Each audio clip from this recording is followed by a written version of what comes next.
Hi friends, ഇന്ന് നമുക്ക് മാങ്ങ പഴുപ്പിക്കുന്നത് എങ്ങനെയാണെന്ന് നോക്കിയാലോ. ഇത് കോട്ടുകോണ മാങ്ങയാണ്. ഇത് മൂവാണ്ടൻ.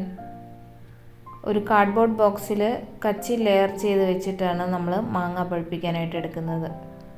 ഇത് കോട്ടുകോൺ മാങ്ങ കണ്ടോ, നല്ല ചുവപ്പ് രാശിയായിട്ട്. ഇത് പഴുത്ത് വരുമ്പോൾ ഇതിലേറെ ഭംഗിയാണ് കാണാനായിട്ട്.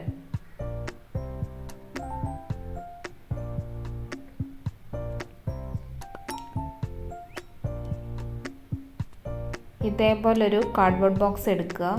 അതിൽ താഴത്തെ ലെയർ ഒരു കച്ചി കൊടുക്കുക. ഇനി നമുക്ക് മാങ്ങ ലെയറായിട്ട് വെച്ച് കൊടുക്കാം. ഇതേപോലെ ഓരോന്ന് വീതം നമ്മൾ അടുക്കി വയ്ക്കുവാണ്. ഈ കോട്ടുകോൺ മാങ്ങ തിരുവനന്തപുരത്തിൻ്റെ ഒരു നാട്ടുമാങ്ങയാണ്.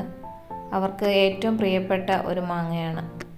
ഇതിൻ്റെ പ്രത്യേകത എന്ന് പറഞ്ഞാൽ ഇതിന് പുഴുക്കേടുണ്ടാവത്തില്ല. തൊലിക്ക് നല്ല കട്ടിയുള്ളത് കൊണ്ട് പുഴുക്കേടുണ്ടാവാൻ സാധ്യത കുറവാണ്. അതുപോലെ തന്നെ പഴുത്താൽ നല്ല മധുരവും നാരും ഒക്കെയുള്ള നല്ലൊരു മാമ്പഴമാണ്. ഇതിന് കോമാങ്ങയുടെ ഒരു ഫ്ലേവറുണ്ട്. അതുപോലെ തന്നെ നല്ലൊരു രുചിയും മണവും ഒക്കെയുള്ള നല്ലൊരു നാട്ടുമാങ്ങ. മെയിൻ പ്രത്യേകത എന്ന് വെച്ചാൽ കാണാനുള്ള ഭംഗിയാണ്. ഇത് പഴുത്ത് വരുമ്പോഴുള്ള കാണാനുള്ള ഭംഗി,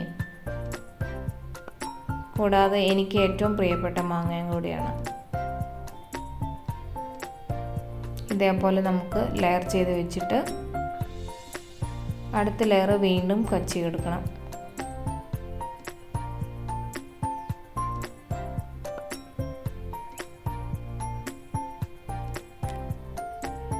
ഇതേപോലെ എല്ലാം തന്നെ അടുക്കി വെച്ചിട്ടുണ്ട്.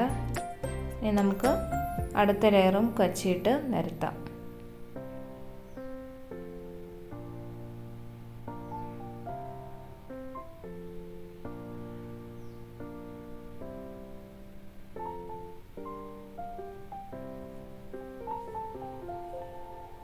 ഇതേപോലെ കച്ചി പ്രസ് ചെയ്ത് വെച്ചിട്ട് ഇനി നമുക്ക് അടുത്ത ലെയർ മൂവാണ്ടൻ മാങ്ങ കൊടുക്കാം.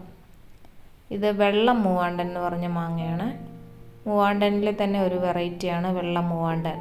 ഇതിൻ്റെ പ്രത്യേകത എന്ന് പറഞ്ഞാൽ നല്ല വലിപ്പം കൂടിയ മാങ്ങയായി വെള്ളം മൂവാണ്ടന്. അതുപോലെ തന്നെ നല്ല മധുരവും നല്ലൊരു ഫ്ലേവറും ഉള്ള ഒരു നാട്ടുമാങ്ങയാണ്. നമ്മുടെ നാടൻ മൂവാണ്ടൻ എന്ന് പറഞ്ഞാൽ വലുപ്പത്തിൽ കുറവായിരിക്കും. അതേപോലെ തന്നെ നല്ല മധുരമുള്ള ഒരു മാങ്ങയായി വെള്ളം മൂവാണ്ടൻ.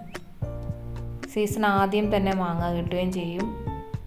വർഷത്തിൽ 2-3 തവണ കായ്ക്കുകയും ചെയ്യും.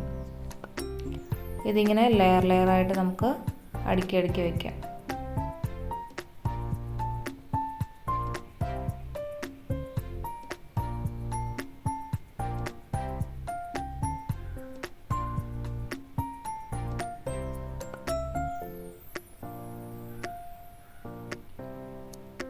ഇനി ഇതിൻ്റെ മുകളിലായിട്ടും ഒരു കച്ചിയുടെ ലെയർ കൊടുക്കുകയാണ്.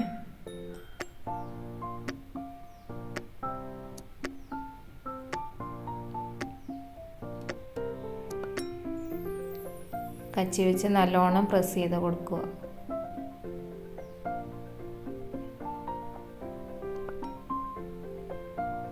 ഇനി നമ്മൾ ബോക്സ് അടച്ച് പഴുപ്പിക്കാനായിട്ട് വയ്ക്കുക.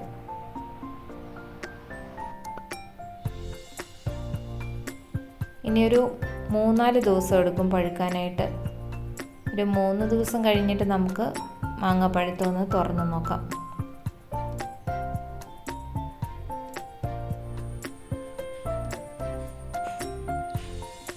അപ്പോൾ എല്ലാവർക്കും വീഡിയോ ഇഷ്ടമായെന്ന് കരുതുന്നു.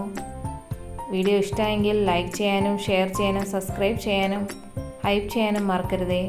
Thank you for watching. See you in the next video.